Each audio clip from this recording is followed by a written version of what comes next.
When I was a child, I climbed the spiral stairs in the forest. New here? Things might not make sense unless you start here.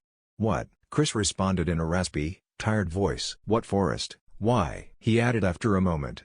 Grab your gun too. I grabbed my keys and headed for the safe in my closet. My gun? Are we hunting? He sounded confused. For protection. After inputting the combination, I grabbed my gun, ammunition and my gun holster. Protection? Chris said in disbelief. Dude, what's going on? His voice was clearer now. I paused, searching for the right thing to say. How would he react if I tried to tell him the truth? To explain what was happening? I'd sound like a crazed man. My wife already thinks I'm a nutjob. Complicated. I'll try to explain it in person. There's no time now. I finished speaking and quickly descended the stairs. A sigh resounded from the receiver. Meet me near my grandmother's place, but make sure she doesn't see you. When are we meeting? Chris sounded impatient, maybe upset. See you in 30 minutes. After hanging up the phone, I began walking towards the kitchen. I could hear hushed whispers inside. Tell Daddy okay? I peered inside. Liam was nodding to my wife, Alice. What's going on here? I announced my presence. Alice's eyes showed a momentary glint of surprise, before she composed herself. Nothing, I'm helping Liam with his Legos. She answered. Liam wasn't looking at me, his eyes were fixed to the floor.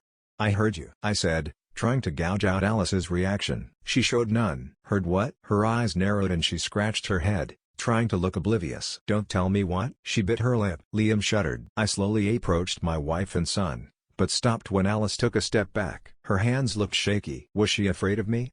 I took a deep breath and turned back around and began walking out. I'm leaving, I'll be back by dinner. After one last glance towards the open kitchen doorway, I bolted out the front door and into my car. So many things were running through my head right now. I just sat there, taking steady breaths. I lifted up my shirt to inspect my chest. There were no scars, no stitches, nothing. My organs were there, otherwise I wouldn't be alive. I wouldn't be breathing. I wouldn't be feeling my rapid heartbeat.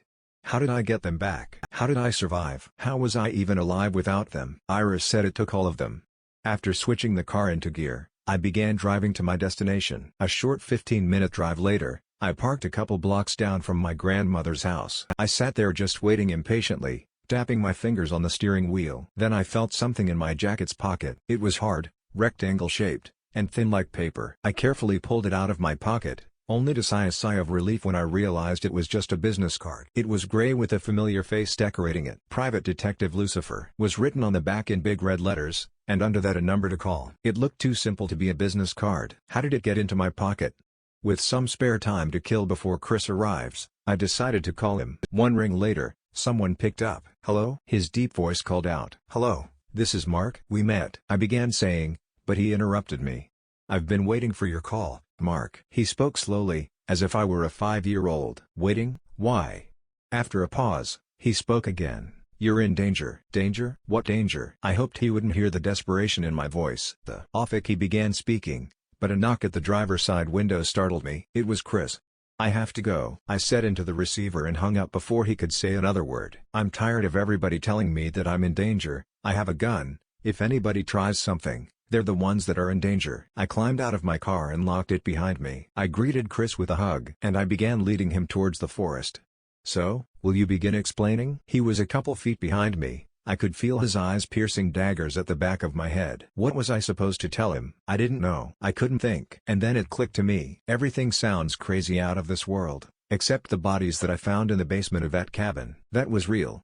On Thursday, I ventured out into the woods, to that old cabin behind my grandmother's house. I let the words speak for themselves. It had collapsed in on itself, but there was a basement. A foul stench was coming from inside. After a glance back, just to make sure he was still following behind me, I continued. There were bodies, body parts. My phone buzzed in my pocket. I ignored it. Mark, Jesus man, Chris whistled. Do you remember when I went missing? 20 years ago? Yeah, he replied with a hint of a question on his lips. I think that whoever did that, they took me. We finally arrived at a drive-in into the forest. The road goes about a half a dozen miles deep to a park ranger's cabin. If you want to camp out here, you have to let them know. Is that why we're going to the forest? Surely you don't think they're still out there? To answer his question, I began explaining. Of course I called the police, and once they got there, the basement had collapsed too. The strangest thing was, there was no sign of dead bodies or any organs. The only thing that remained was the stench of rotting bodies. I glanced back. Chris gulped his saliva. So what? We're here to hunt them? Is it them? As in multiple? Or is it it? I shook my head. I don't know. Shouldn't we leave this to the police? I mean, we're not equipped for this. Just trust me this once, please. I interrupted him. No matter how much I wanted to tell him the real reason why we're here, I couldn't. I could only pray we wouldn't encounter whatever was lurking in this cursed forest. After a quiet 5-minute walk down the road, we plunged into the trees, not following any marked path. We were both on high alert from the get-go and my hand was on my holstered gun at all times. It was still fairly early in the morning. My face was basked in the streaks of warm sunlight that got through the treetops. Birds were chirping all around us. However, the deeper we ventured, the quieter it got. We made small talk along the way, and I could tell Chris was stressed. He didn't like any of this. Maybe I shouldn't have lied to him, although it technically wasn't a lie. After about half an hour we stopped at a clearing to take a breather. My legs had begun aching. Walking through a forest is no easy task when you're a trained keyboard warrior. My profession is programming. I rarely go out.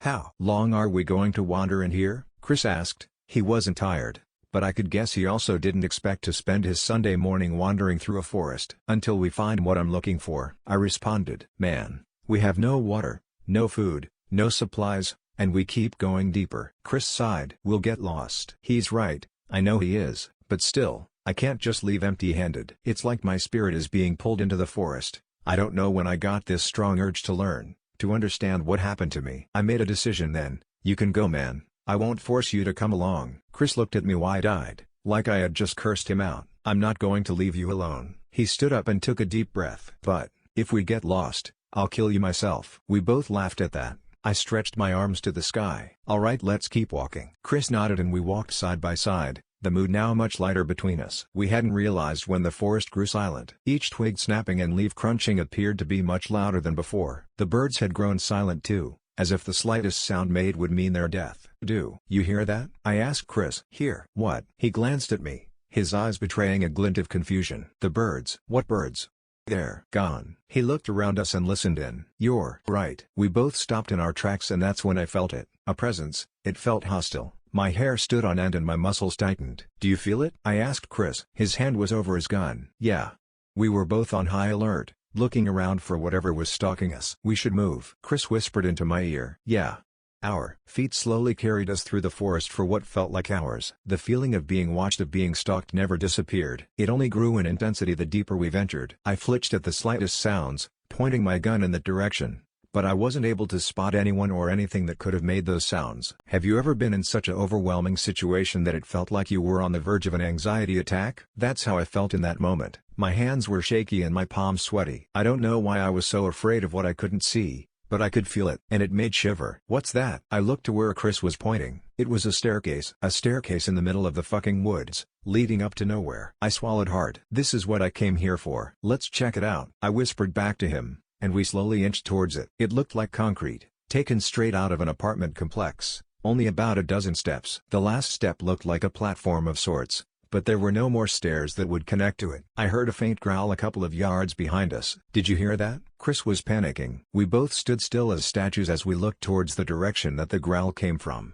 and then it finally showed itself. It stepped out from behind a tree that was much too small to hide its large and tall body. At first glance it looked like a wolf-bear hybrid that stood on its back paws, but the more I stared at it, the worse its appearance got. In place of what should be paws, were human-like hands covered in scales, with long and sharp claws instead of nails. I would have called it a skinwalker if not for the two large horns protruding from the sides of its head, like a bull. It had dark red eyes, which started at us intently, instilling fear into our souls. Its head resembled a snake, with a long flexible neck covered in scales. Its body was half covered by fur, and half by scales which looked hard enough to reflect bullets. It wasn't only standing on what appeared to be its back paws, it was walking towards us, as if trying to imitate us. It sped its pace up. Chris, run! I yelled at him and began sprinting towards the staircase. A moment later I heard a gunshot and another growl, louder than the last one. I glanced back. Chris had shot at it. It was completely unharmed. Chris! I screamed at him. He turned around and bolted towards me. The thing behind us growled again. After another quick glance to make sure Chris was following me, I noticed that the creature was running towards us on all fours. Its human-like hands with claws had transformed into paws. The staircase was just another yard away. When I got to it, I took the first step and then heard Chris scream in pain behind me. Just as I was turning my head, I suddenly felt lightheaded, Something shifted in my vision and I fell onto my back. I tried to blink the darkness out of my eyes and found myself in a familiar place. The forest. I felt a tight clutch on my right hand. It was Iris. He began walking up the spiral stairs, tightly clutching my hand, as if my fingers would slip out at any moment. The stairs were creaking under our weight. Once we got to the top, something unfathomable happened. Our surroundings suddenly shifted, light appeared above us, illuminating the spiral stairs we were on. I shielded my eyes from the blinding light. The light breeze vanished next, replaced by a comforting warmth. I blinked once, twice, and the forest was gone entirely, replaced by tall walls. They reminded me of the walls you'd see in a log cabin. Iris walked up the remaining steps, dragging me along. We were in some sort of cabin. It was warm and cozy. The fireplace crackled peacefully. Where were we? I spoke up. Iris's grip had lessened. He released a deep breath he'd been holding. He turned around to look me in the eyes, half of his face covered in the warm light coming off the fire. Home. I could feel the confusion on my 8-year-old face. He finally let go of my hand and got on one knee. Take off your shirt, Iris instructed me, and I obliged. He placed his palm on my chest. I could feel the warmth radiating off of it. It'll take some time to grow them back, he whispered under his breath. Grow what back? My 8-year-old self asked. Your organs. He retracted his hand. Follow me. We walked out of what must have been the living room and into what must have been the kitchen. He grabbed 2 wooden cups and poured us some clear liquid from a glass jar. It looked like water. I took a sip. It wasn't water. It was sweeter than water. How can I grow them back? I asked. By drinking that, and a lot of other things. Iris took another sip. Did it take your organs too? No, why would it have? Iris was looking at me with a confused expression. I had grown a little more accustomed to his red-eye color. Because you're drinking that too. He chuckled and shook his head.